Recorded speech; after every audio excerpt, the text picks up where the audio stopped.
Hi, I'm Lauren at LSP Actions. In this video tutorial, I'm going to add some beautiful peachy coloured flowers from the LSP Coloured Branch Floral Botanical Overlays to this beautiful newborn image here, shot by Ana Brandt.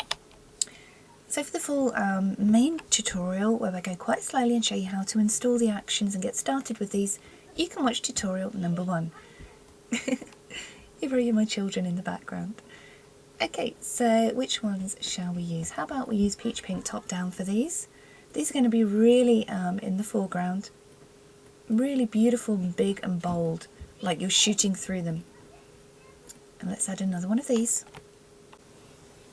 So let's add another one. I'm going to right click and flip this one a little bit. Actually no, let's just add it to this side here.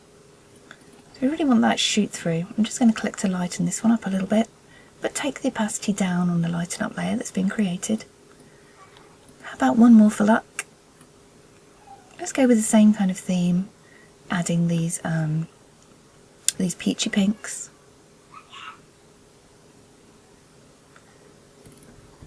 Let's go for this one. And with this one I'm going to click on the blur pane and really blur this to the foreground here. And there we go. And again I'm just going to lighten that one up. Change the opacity to suit. And we're done. Before and after, adding these beautiful shoot through flowers. You have so many different ones to choose from in this collection. It's a huge collection of all different colours. So I hope you love using these. I can't wait to see what you do with them. And you can check out the other tutorials on the LSP Actions website. I'm Lauren, thanks for watching.